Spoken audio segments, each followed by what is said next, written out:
From a determined woman's quest to uncover her true lineage, to a man's battle against the consequences of a fleeting encounter, and a father's struggle with doubts that have shaped his relationship with his daughter, these heart-wrenching cases reveal the complexities of relationships, the power of truth, and the unyielding human spirit.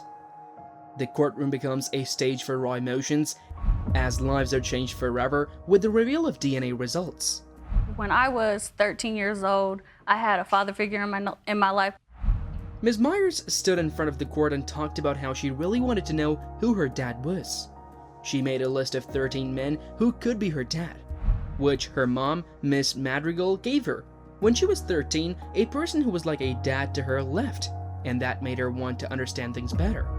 Her mom's list of possible dads grew slowly over a year or so, but it seemed like her mom wasn't taking it very seriously. Miss Madrigal, her mom, also talked in court. She explained that she was 17 years when she was expecting with Miss Myers. But you gotta realize I was 17. So any calculation within that time, I could have been way off. And said the timing might not be exact because of when she found out when she was expecting. She said the list of dads came from this uncertainty, not from making things up. One of the guys on the list, Mr. McCraney, admitted in court that he had a short interaction with Miss Madrigal. The court found out that Miss Madrigal had been involved with another guy on the list, Mr. Smith, around the same time. But it was hard to find the truth, because they didn't spend much time together. Miss Myers talked about how all of this made her feel really mixed up and like she didn't know where she came from. She talked to her mom and said she felt abandoned and confused about her family background. Her mom said that even though things were complicated, she still chose to have her and that the timing just made it all confusing. Then there was a big moment in court when they got the results of a DNA test. The first test said that Mr. Smith wasn't her dad, but the second test said that Mr. McCraney was her real dad. You are the father. There it is. Did you faint, Mr. McCraney? This was really surprising, and Mr. McCraney couldn't believe it. He didn't expect this outcome at all. The video begins with a shocking confession from Mr. Manser, leading to a courtroom drama that changes the course of his life. He recalls that 12 hours of his life resulted in a 5-year sentence in the Department of Corrections. The woman involved was a close friend of his aunt, and they all lived in the same small community. While they had known each other, Mr. Manser clarifies that their encounter was limited, despite any differing versions. Mr. Manser believes that the nature of their interaction doesn't really matter in light of the events that unfolded. Some of his confessions raise the possibility that he could be the father of her child. He claims that he only learned about the child in 1995 when he was served with court papers.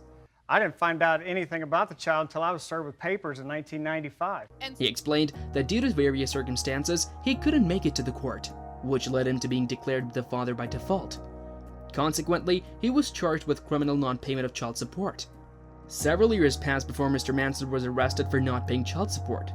He expresses gratitude for a show that helped him confirm whether he was indeed the child's father. He defends his inability to show up in court, citing fear and other challenges. He clarifies that he didn't pay child support for around 8 years, not 3. He details his payment history after serving time in prison. In a moment of self-reflection, Mr. Manser acknowledges that his stubbornness has contributed to the pain he and others have experienced. He remains adamant about not being proven the child's father. The judge reveals details about a previous DNA test where Mr. Manser's information was missing, highlighting his absence during the test. Another lab record from 1995 is presented as evidence. The situation intensifies as emotions run high. I don't care what your version was. I was far from a one-night stand. Living across the street from each other? Far from a one-night stand. My wife's gonna be upset because I live across the street. Mr. Manson asserts that he didn't submit a DNA test, and the woman involved responds emotionally, expressing her frustration. The DNA test results shock everyone, as they exclude Mr. Manser as the father of the child. You are not Oh, God. his father. Oh, man.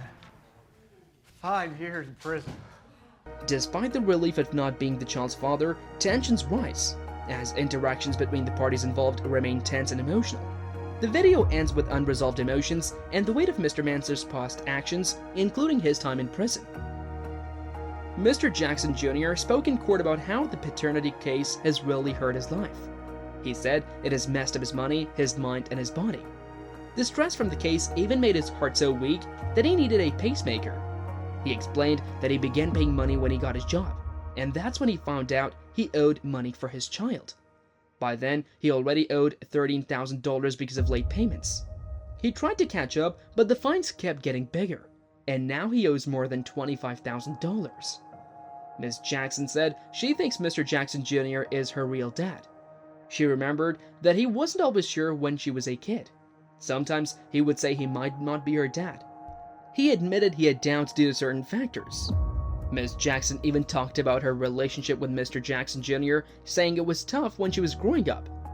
She felt he treated her like a friend, not like a daughter. This made her see things he did in a different way. He said he wasn't very close to her because he was married to someone else when her mom was expecting.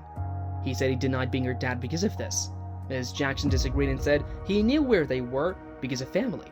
In court, they talked more of things that showed how their relationship was difficult. Mr. Jackson Jr. said he's sorry and he's not a bad person. He tried to talk to Ms. Jackson, but she didn't want to talk.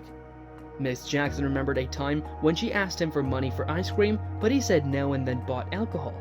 These memories made her really sad and made it health-wise, mental-wise, it's at the point where I can't get driver's license, I can't get passport. hard for her to trust guys.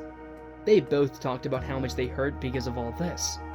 Ms. Jackson said the whole situation made her feel bad in her head and made it hard for her to pick good friends. After they shared their feelings, they found out from a DNA test that Mr. Jackson Jr. is her real dad. Mr. Jackson Jr., you are her father.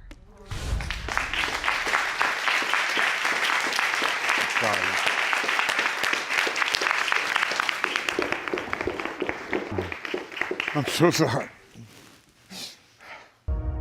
In the world of paternity court, emotions run high as Miss Hall and Mr. Richards' complicated story unfolds before the judge's eyes.